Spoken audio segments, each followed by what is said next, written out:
Hey guys, Aunt Becca here today, and I've got chapter 3 of Chocolate by Hershey, and we're going to get started. You ready? Let's find out what happens today.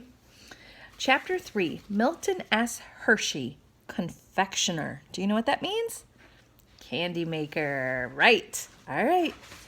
Milton rented a small brick shop on Spring Garden Street in Philadelphia where he could live and make candy. He borrowed Uncle Abe's wagon and loaded it high with furniture and the candy making equipment he had bought in Lancaster. His mother and Aunt Mattie moved to Philadelphia to help him, and in June of 1876, Milton put up his sign, Milton S. Hershey, confectioner. Milton worked very hard.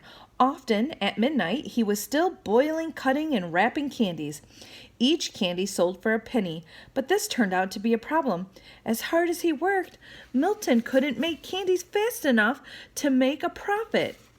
But if he raised the price, they would be too expensive and no one would buy them. Another problem with Milton's new business was that he tried to sell too many products. One of the many kinds of candy he made was called French Secrets. The wrapper of each candy had a verse on it, such as roses are red, violets are blue, sugar is sweet, and so are you. Do you know that one? Me too. Besides the different kinds of candy, Milton was also making ice cream and selling nuts. He was so excited about his new business, perhaps he tried to please everyone by making a wide variety of treats, but he wasted time and energy trying to do it all. Milton decided he needed some extra help, so in 1880 he hired a man named William Lepkitcher, known as Lebby, who had been working as a carpenter in Lancaster. He was a tall, lean man of few words and a very hard worker. I could out-talk Lebby, Milton said later, but I could never outwork him. Lebby used a horse and wagon to make deliveries to stores that sold Milton's candies.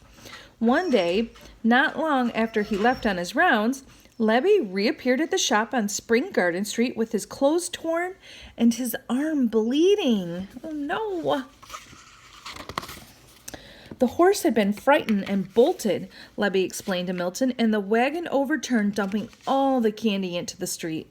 Every kid on the block came running, and quick as a wink, the candies disappeared. Oh no! But even with Lebby's help, Milton was still overworked and worried about money. Aunt Mattie wrote constantly to Uncle Abe asking for help. Please send $400, she would write. We need it to pay for sugar. Soon Milton fell ill. While he was too sick to work, his mother, Aunt Mattie, and Lebby kept the business going. The bills kept coming in, though, and there was never enough money. Sugar dealers would not give credit. They demanded payment on delivery. And the stores that sold Milton's candy were slow to pay what they owed him. Finally, discouragement won out, and Milton decided to give up on Philadelphia. 6 years after he had begun business in Philadelphia, he borrowed Uncle Abe's wagon again and returned to Lancaster. Milton was 25 years old, broke and out of business. He had no idea what to do next. Here's a picture of where the wagon fell over and all the kids came and took the candy. That's no good. Milton soon heard from his father, who had gone to Colorado to seek his fortune. Henry wrote, telling of all the marvelous opportunities in the West and urging his son to join him as soon as possible. Milton took the train to Denver. He soon discovered that he loved the majestic Rocky Mountains and the great stands of pine trees.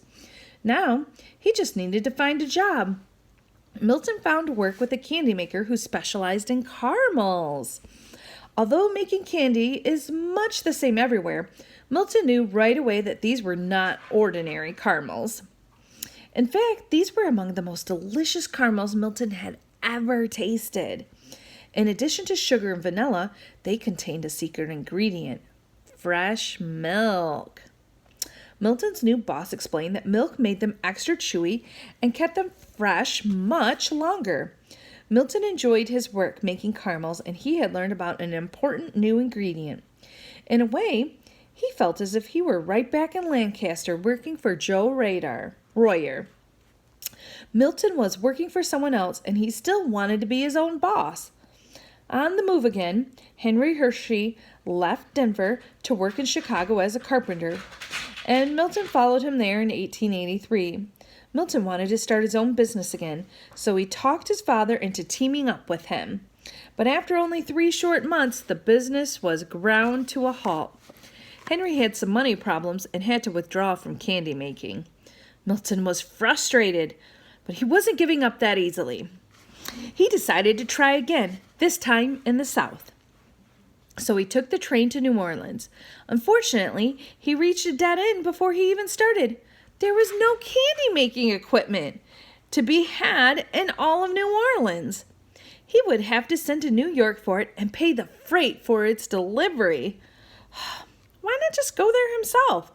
Once again, Milton boarded a train, this time for New York City.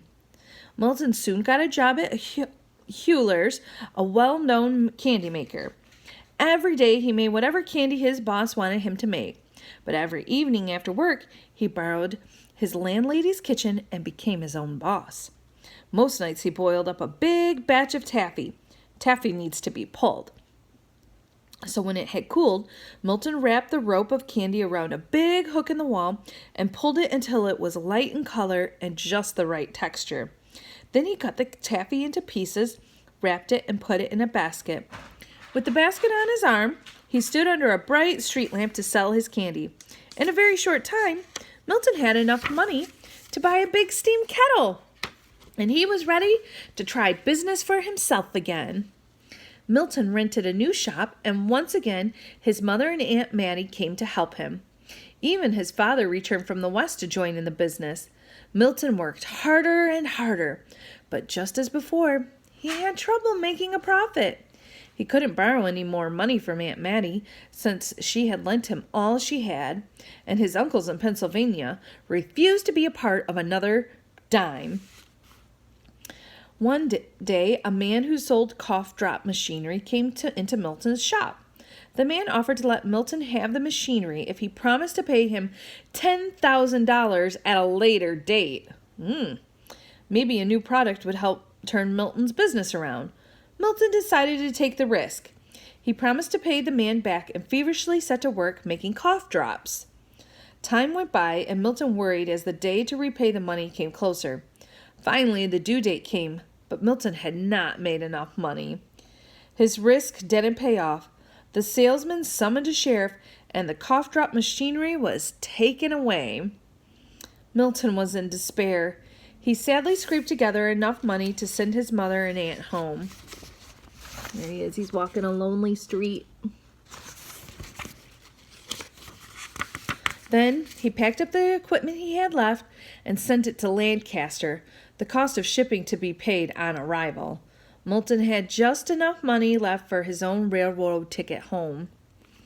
When the train finally pulled into the Lancaster station, Milton's troubles were far from over. His uncle's farm was 7 miles south of town, and Milton was on foot. The long hike gave him plenty of time to rehearse what he would say to Uncle Abe and Uncle Ben when he got there. He was sure he could make a go of things if he could just have one more chance. Candy making was the only thing in the world he wanted to do, and he knew he was good at it. He decided that next time he would just make one kind of candy, caramels, and he would use fresh milk as he learned to do in Denver. But when he got to the farm, his uncles wouldn't listen. Nope. To make matters worse, they didn't even offer him a bed for the night. Feeling miserable, Milton began the long haul back to Lancaster. It was quite late by the time Milton plodded into town, and he was tired, cold, and above all, discouraged. Then he remembered that William Lipkitcher lived on Queen Street. Maybe good old Lebby was still up. It was worth a try. Not only was Lebby still awake, but he took Milton in. Milton was grateful for the warm welcome, but he was even more grateful when Libby offered to pay the freight on Milton's equipment. Then Libby suggested that after a good night's sleep, they look for a place to start again in the candy business. And that's the end of chapter 3, guys. So I'll see you next time. Bye.